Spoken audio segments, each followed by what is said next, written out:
Hello and welcome to yet another episode of Twttin. Taking a sideways look at what happened this week in history. That's sideways in the sense of the film Sideways, which means that every week the cast and I neck about 10 bottles of red wine, look through the Wikipedia This Day in History section for 5 minutes, and just blurt out the first rubbish ideas that occur to our crapulous minds. Crapulous means drunk, so don't write in and complain about that. We can't cope with another Wankel rotary engine style Ferrari. So, as always, I'm joined by my inebriated house band, Christian Reilly and the Toll Puddle Martyrs. That was then, this is now. It's the sketch show that's completely crap. Useless. I like what we did there, Christ. Like the new two Ronnies. Well done. Yeah, that's thanks. good. Rich, I was just wondering, have you seen TV's Emma Kennedy? She hasn't turned up this week. Don't know who you mean. Come on, you know, the short, cheeky woman who's usually here. You married her, last series. Not ringing any bells, Christian. Some people say she's mawkish. Oh, yeah, Morky McMork. Yeah, I think she's gone to America to pursue her career as a showgirl. Isn't that what Dr. Crippen said happened to his wife? Yeah, I suppose it is a bit like that. It's funny, isn't it? It's just that you're always going on about admiring men who kill their wives. Oh, and now Christian, you're so cute and priceless. I'm a comedian. I don't mean a lot of the things I say. I don't admire them. It's nothing more than a grudging respect. You did give her a drink from a bottle with a skull and crossbones on it. Emma Kennedy is gone. Let's just forget her. A week has passed since she did leave, and I have to move on with my life. I can't. It's history. Anyway, I was asked to present this programme because I have a 2-1 in history from Oxford University. That's right. Yeah. Look impressed, because it is impressive. Bad luck. Sharp. I could have been a professor, yet I eschewed all that to become a puerile scatological comedian. As a friend of my granddad genuinely said after hearing one of my early radio shows, "What a waste of a good education." Granddad's friend. You're dead now and I'm not, so who's won? It's me, deado. And the truth is, it wasn't a waste of a good education anyway, as I spent most of my time at university eating crisps, playing fruit machines and crying myself to sleep. So I didn't do any work at all. I didn't get educated at all. I only managed to get through the 3 years there by copying all my essays word for word off of Paul Clegg, who did all the same tutorials as me, but the day before. I feel a bit guilty about it now because, due to Paul Clegg's work, I landed this lucrative gig with a paycheck that runs into 3 figures. That's over the course of the whole series. Plus I get all the Radio 2 groupies that Russell Brand, Jonathan Ross and Ken Bruce don't want. Rightfully, all that should be Paul Clegg. So I've decided I will pay Paul back for all his help by making him the new co-host of this show. Ladies and gentlemen, please welcome Paul Clegg. Hi, hello, Rich. Thanks for having me on the show. It's the least I can do, Paul. I owe all this to you. Do you see that 48-year-old woman with the bleached blonde hair and tattoos in the second row? Yeah, because of you, I can have sex with her if I want. Oh, I'm sorry. No, it's a good thing. Oh, right. So, are you excited about being propelled into the high-octane world of Radio 2 sketch comedy? Not really, no. I'm not sure it's exactly my thing. My actual job's pretty exciting. Oh, what do you do? I travel around the West Country selling gentlemen's suits from Minehead to Yatton. I can actually get you a good deal if you like. No, thanks. I'm not really a kind of suit guy. Suits are for squares, for businessmen in this. I'm cool, and that is uncool to wear. So no offence, but no, it's fine. You are a bit old, aren't you, to be wearing jeans and t-shirts? You're 40 years old. Shut up! I'm not 40. I can't be 40 because I'm dressed like a teenager. So that's why I wear these kind of figure-hugging t-shirts, because I figure if I'm going to deny the fact I'm old, I might as well deny the fact I'm fat as well. This t-shirt I'm wearing today, it actually says, "How much is too much?" It's a t-shirt that when I'm wearing it asks and answers the same question simultaneously. So, shouldn't we be doing a sketch or something? Yeah, we definitely should be doing a sketch. What have you come up with? Me? Yeah, I told you if you're coming on and getting all the benefits of the Radio 2 celebrity lifestyle, you'd have to write some sketches for me to do. It's only fair. right. You can now get to have sex with that tattooed woman. Oh. You're lucky she only likes Radio 2 personalities and serial killers. No, it's okay. I'm happily married with a family. She won't tell anyone, apart from the tabloids. I don't like her. Shouldn't you have written your own sketches, Rich? Don't start with that again. It's just like the old days. I've been busy getting drunk and crying myself to sleep. It is like the old days. If you don't let me copy your sketches, I'm going to give you a Chinese burn. You know, I'll do it. No, it's all right. No, it's all right. All right. Oh, look, there you go. But I'm not sure how good they are. All right, let's have a look. Okay. Great. This one looks okay. So the 5th of December 1974, the final episode of Monty Python's Flying Circus aired on the BBC. Their most famous skit was the Dead Parrot sketch. Let's have a satirical look at it. You need to put some... That's a bit dry, but that's good. All right, OK, I'll just do that. Just do the sketch. Do the sketch. You like this? I wish to register a complaint. Hello, miss. What do you mean, miss? I'm sorry, I have a cold. I wish to register a complaint about this parrot what I bought from this very boutique just half an hour ago. Oh, yes, the Norwegian blue. What's wrong with it? What's wrong with it? No, I'll tell you what's wrong with it. Hold on. This isn't... What? What's the matter? What? This isn't really a satire of Monty Python, Paul. This is just the Dead Parrot sketch from Monty Python, Yes. word for word. Stop it. Turn that Pet Shop FX off. It's a good sketch, Rich. I mean, me and the lads at the warehouse, we're always quoting it. It always makes us laugh. No, this is no good at all. You can't just copy things out word for word. You used to do that with my essays. That's entirely different. I was relying on you to get this done. You've really let me down, Paul. This is a farrago. We're going to have to regroup. So, ladies and gentlemen, will you please welcome our band, Christian Reilly and the Toll Puddle Martyrs? Thank you. 7th of December 1949, the birthday of Tom Waits, and I just wondered how we might be celebrating this year. 1, 2, 1, 2, 3, 4. The sky is black, the night is torn, the moon is a blade carved out of bone. All my relatives stare down at the floor, because I'm buttering a kitchen tile with a foal.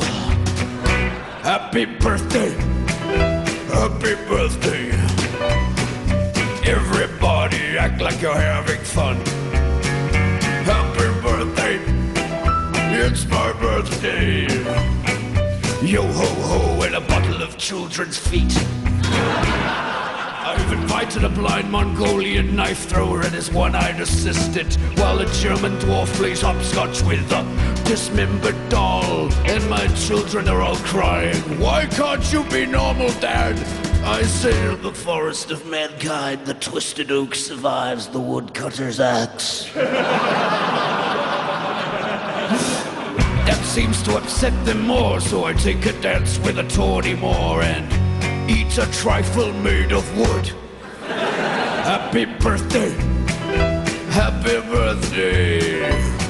Remember the never of December when the clock strikes 13. Everybody knows it's happy birthday to me.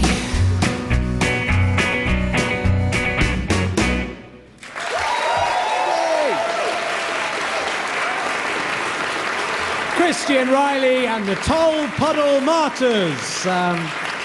The Toll Puddle Martyrs were the worst martyrs ever, in my opinion. They died so we would never forget Toll Puddle, whatever that was. The idiots. Well, they didn't actually die, Richard. They were transported for forming a trade union, and Toll Puddle was where they came from. So, All right, shut up, Swatto. We're not, we don't need to copy your essays anymore. Who cares?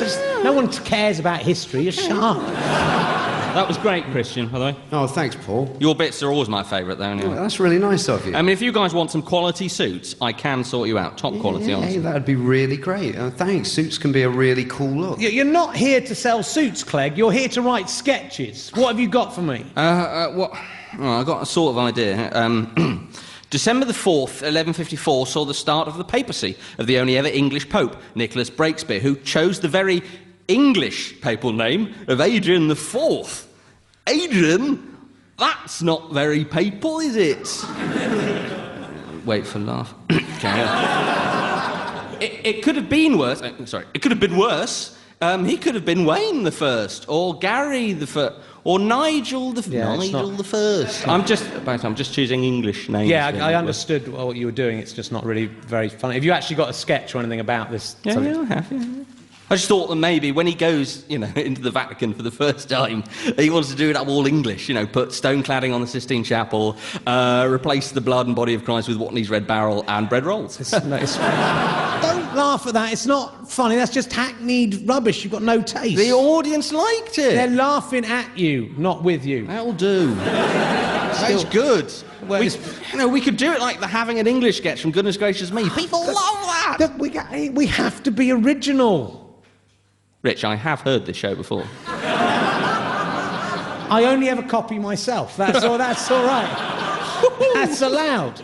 Luckily for you, I've got something I can use for this as well, because although Adrian IV was the first English Pope, a couple of years ago, this is completely true, I genuinely attempted to become the second English Pope. When Pope John Paul II died, I decided that I would apply for the job of Pope. I genuinely did this. I'm not going to keep you in suspense. I didn't get it. Okay? I don't want to get sitting on the edge of your seats. But this is the letter that I genuinely sent to the Vatican to apply for the job. Dear Pope Finder General. That's who decides. Hi, my name's Richard Herring. I'd like to be the next Pope. You might think me an unlikely choice, as I've never held even a minor office in the Catholic Church, but I think I might be quite good at it anyway. Here's why. Reason 1. I am relatively young for a pope. If he keeps electing popes in their 50s and 60s, then obviously you're going to have to go through this rigmarole every decade or so with the... Is that black smoke or white smoke there? Can't really tell. Isn't all smoke essentially grey? Don't think you should come up with a clearer system for this after 2000 years. It's quite important, isn't it, really? I mean, I don't know, off the top of my head, maybe a bloke should come out onto the papal gantry, holds up a sign that says, we have chosen a new pope. You might go, well, no, a lot of different Catholic people speak different languages. You need an awful lot of signs. No, and many Catholics are illiterate, which is why they can believe this stuff, because it's just still, you've got one sign, it's just like, on it, it's got a cartoon picture of like a generic pope, a white middle-aged man on it with a tick by it. That's... everyone understand that. That's if they haven't found one, turn it over. It's a cartoon picture of a generic pope with a cross through it. No, not on a cross, mate. That would be confusing and slightly insensitive. I'm only 37, I was when I wrote this letter, and 2 of my grandparents lived to be over 90. So I think there's an excellent chance that I could reign for the next 50 years. By which time surely no one will believe in this stupid Christian mumbo-jumbo anymore. We can just shut up shop, job done. I don't know, maybe sell some of the treasure we've got in the palace, give it to the poor. I don't know, that's just a thought. Reason 2, although I'm not very religious, and if pressed would say I am an atheist, I do have quite a lot of experience of church. My mum and dad were Christians, C of E, I'm afraid. Hope that's not a problem. Come on, it's the same thing, really. They forced me to go to church about 4 times a year when I was little. God, I hated it. It was so stuffy and sanctimonious. Once I got to about 25, I actually refused to go to church anymore. Even at Christmas, even though it made my nephews and nieces cry. I think it's important to stick up for your principles, no matter how clearly wrong they are. It's another reason why I'd be a good pope. But... I do like some of the superpowers that Jesus had. They were pretty cool, and could do a good graphic novel on that, like Heroes or something. And the carols are pretty good. I'd be prepared to lie about my faith and tell people to believe stuff that no intelligent person would think was true, as long as I get the big palace, free air travel, unusual hat, etc. Reason 3, I believe all people are equal and have a right to do whatever they want, as long as they're not harming other people. I believe Jesus Christ said something similar.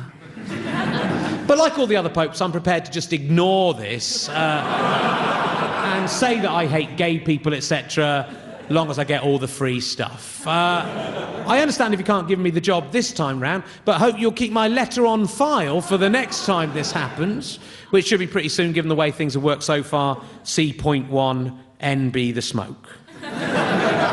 Bad luck about John Paul. I am looking forward to being your boss. So that was the letter I sent. They didn't even reply, which I think is rude. I didn't seriously think I'd get the job, you know. It was just a little bit. I was just having a bit of a joke, trying to lighten the mood, difficult time. I didn't think I'd get the job. I thought I might get an interview, to be honest. But you can imagine how disappointed I was when they gave the job to an ex-member of the Hitler Youth.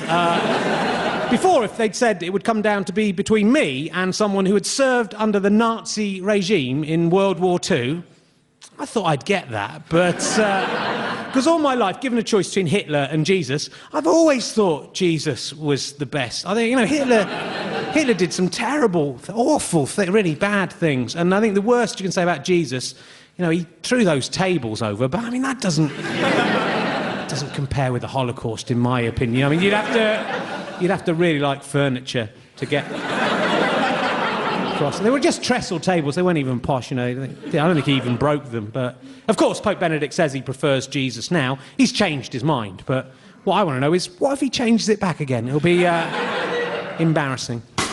That was then, this is now. The show that prefers Jesus to Hitler.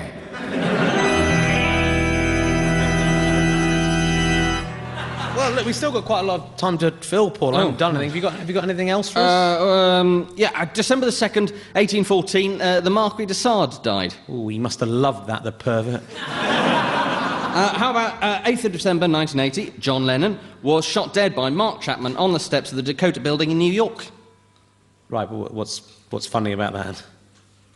Well, nothing. It was awful. I remember when it happened. It was a terrible, terrible day.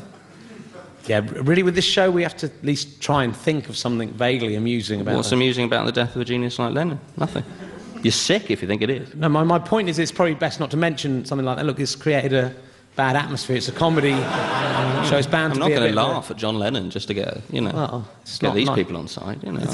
It's depressing for me, as Lennon was just over 40 when he died. What's really depressing is I'm now older than John Lennon ever got to. I look at what he achieved in his short life, what I've done, and I sometimes wonder if I haven't done as well as him. Well, I think you should stop wondering. Because you haven't. No, I mean in my own field. No, still no. I mean, Mozart died this week in 1791 at the age of just 35. I mean, you've lived 5 years longer than him, and you're nowhere near as good. You're right, I am rubbish compared to Mozart. He wrote Twinkle, Twinkle, Little Star when he was still in the womb, creating a primitive horn out of his mother's fallopian tube.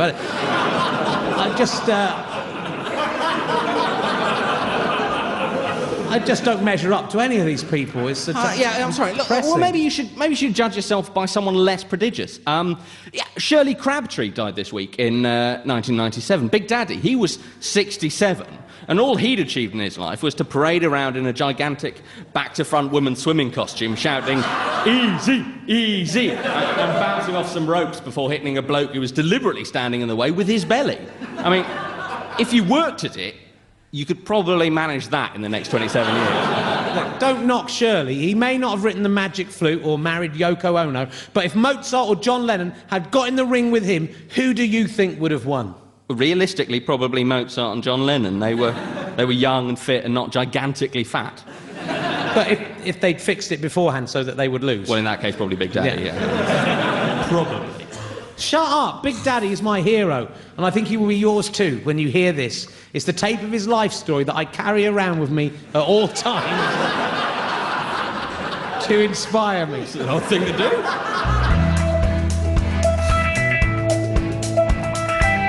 Ask any youngster in this country today who they would most like to be, and you will get only one answer. It won't be Johnny Rottens or Benny Hills or Prince Philip. Only one name will come up again and again. Big Daddy. Big Daddy. When I grow up, I want to be Big Daddy, or failing that, Prince Philip. Big Daddy is the coolest man in this country, if not the world. But it wasn't always so easy, easy, easy. Big Daddy was born in Halifax in 1930, with his record-breaking 62-inch chest already fully formed. Oh, my poor clacker! Mr. and Mrs. Crabtree, you have a son, a beautiful, freakishly big, fat, bald son. We should call him Shirley. Shirley Crabtree. Sorry, I don't think you were listening. He's your son. It's a boy. I heard you fine, veterinary. I'm a doctor.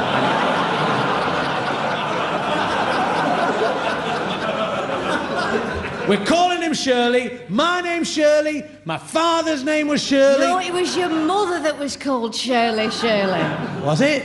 Oh, that explains a lot, thinking about... Well, it would be embarrassing to admit that mistake now, so we're calling him Shirley. It never did me any harm, apart from all the constant bullying. But I want to call him Daddy.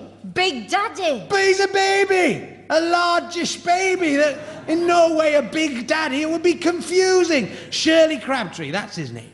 You know, this reminds me of a sketch about a birth I attended to in 1910 of a girl called Agnes Gonka Bajonka. Her mum wanted to call her Mother Teresa. It's all right to copy yourself. It's lucky it's because all it's right. very similar. It's allowed. Luckily it was a year ago now. When he got to school, young Shirley Crabtree took quite a lot of stick for his name. Hey, you! Hey! What's your name? Crabtree? What's that about? A tree that grows crabs on it? Shut up! No, it's a really bad tree. A crap tree. Leave me alone! No, it is a tree that if you have sex with it, you catch crabs. Luckily, that was too adult a reference for any of us children to understand. Thank God none of these kids know my first name. Shirley! Shirley! You forgot your lunchbox. Thanks, Mum. He's called Shirley. That's a girl's name. Shirley! I still don't feel my sex with a tree line got the response it deserved. My dad was wiser than I realised. By calling me Shirley, he's deflected attention away from my ridiculous surname. Hit him. Hit the boy with the girl's name. Yeah, it's a good idea, Francis. Ow! Ooh, ah! Ooh, ah! Ooh, ah! There must be some way I can make them respect me. I know. I will dress up in a silver top hat and a back-to-front old woman swimming costume with a big D on the front. And then I'll bounce off some ropes, hitting people who are deliberately standing in the way with my big fat stomach. That will stop them teasing me.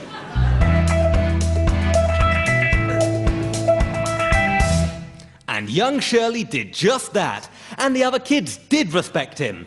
And the lesson here is that if you are being bullied at school, then all you have to do is become grossly overweight, put on a back-to-front old woman swimming costume, and bounce off some ropes and hit someone who is deliberately standing in the way with your big fat stomach.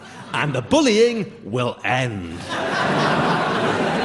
So, that's just about the end of the show. Have you enjoyed your stint as a big radio celebrity, Paul? Have I paid you back for all the copying of all the essays? Yeah, it's been okay, Rich, but to be honest, I'm glad that it's you, not me, that's ended up doing this. I mean, it all seems very exciting, doing 6 episodes of history-related sketches once every 18 months on average.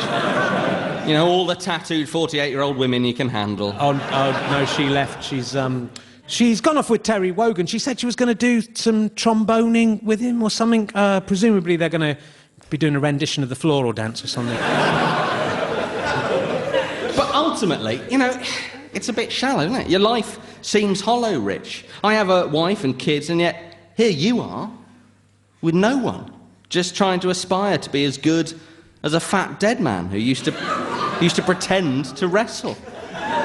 Maybe selling suits isn't as glamorous, but at least my suits are real and very reasonably priced.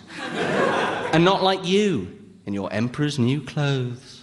Well, it's a shame you've taken so long to become eloquent during this show, but Yeah, on that sad note, it's you know, just rub it in. It's the end of the show. My life's a waste of time. Thanks a lot. Well, thanks for listening, everyone. Richard Herring! Who are you? I would have thought that was obvious. I am the Pope Finder General! Blimey, I didn't expect the Spanish Inquisition. Shut up. Nice robes, Your Eminence. You know, I know a guy who could knock you up something similar at a fraction. Shut up. Sorry for the delay in getting back to you, Richard. As you might expect, we get a lot of letters from people wanting to be Pope, most of them lunatics, but yours was brilliant. The Catholic Church, it needs rebranding for the 21st century. We think you're the man for the job. Yeah, but hold on, what about Pope Benedict? Hey, that's easily dealt with. Do a Pope John Paul I. Need I say any more? Great, well, I'll take the job. Getting to be Pope would feel like a real life's achievement. That's almost as good as being Big Daddy. So, what do you want your papal name to be? How about Kevin the First, because he's English, you see? He's very good, very good. I'd like to be Pope Richard Herringus the First, or second, if there's already been one of those. Okay. We just need you to sign this official document, then I will kiss your ring. Grow up, Paul. He means my papal ring. I did mean that, yeah. And then you will be Pope. So I'll be Pope the minute I've just signed this. I'm going to sign it now. Hold it right there. I'm Detective Sergeant Pamela Starkey of Shepherd's Bush Police Station, and I'm here to arrest Richard Herring for the murder of his wife, TV's Emma Kennedy. I didn't murder her. I didn't. She's gone to America to be a showgirl. No, she hasn't. Emma Kennedy is far too old and ugly to be a showgirl. And in any case, she is barred from ever visiting America due to her support of right-wing political organisations. She did love them at Werter Twins. I mean, she does love them. She is still alive. Yeah, well, she's missing, and the newspapers are all speculating that it was probably you that did away with her, and that is evidence enough for me and any other right-thinking person. Hey, Rich, you murdered your wife, you can't be Pope then. Oh, come on. You Catholics have turned a blind eye to a lot worse things than that. You know what I'm talking about. It's not the murder that's the problem. I don't think God ever said anything about that. No. It's the fact that you've been married, and even worse, to a woman. We can't be having that in the Catholic Church. I bid you good day. No, come back. I want to be Pope. I'd be great at it. I really hate condoms. They just spoil it so badly. You've no Bad idea. luck, Rich. Sorry, bad luck. The Pope Finder General has gone. Yeah, so come on. There'll be no hanging around with loads of men all having sex with each other where you're going. Prison. But I didn't kill anyone. It'll save us a lot of time and bother if you just confess immediately. Otherwise, we will have to organise a search. All right, it's okay. I did it. I killed her. TV's Emma Kennedy is dead. Sorry, I just leant on the keyboard. Yeah, sorry. Hi, everyone. Sorry I'm late. Did someone say my name? TV's Emma Kennedy? It's a ghost. No, I am alive and well. But where were you, Emma? You don't have to tell them, Emma. Don't say it. No, it's okay. I've had some other filming to do. I got a part. No, it's no one's business but yourself, Emma. Just keep it to yourself. No, it's okay. I got a part in my family. Oh, well done. Now everyone knows I'm married to someone who's been in my family. It's so embarrassing. So you would have admitted to murder rather than have to say your wife was in my family? Yeah, I can understand that. But what about the poison last week? It wasn't poison. It was Rehypnol. No, not so I could have sex with her. Emma's the one woman in the world you put Rehypnol in a drink so you can leave her in the pub. Is that a waste of Rehypnol? It's quite expensive. Well, the police detective seems to have gone anyway, so... Yeah, it's just disappeared. Just hasn't it? It's vanished. weird. Into thin air. Anyway, that's all from this week. We'll be back next week with more of the same bile. Bye! Emma, earn your appearance fee. Read the credits. That was Then, This Is Now. It was written and performed by Richard Herring, Dan Tetsell, Danny Robbins and me, TV's Emma Kennedy. I've just been working with Robert Lindsay and Zoe Wanamaker, which puts this into some kind of perspective. The songs and music were all done by Christian Reilly and the Tollpuddle Martyrs, who were Damien Caldwell, Martin Kane and Charlie Round Turner. It was produced by Liz Anstey and was a celebratory production for BBC Radio 2. If anyone needs me, I'll be in my Winnebago.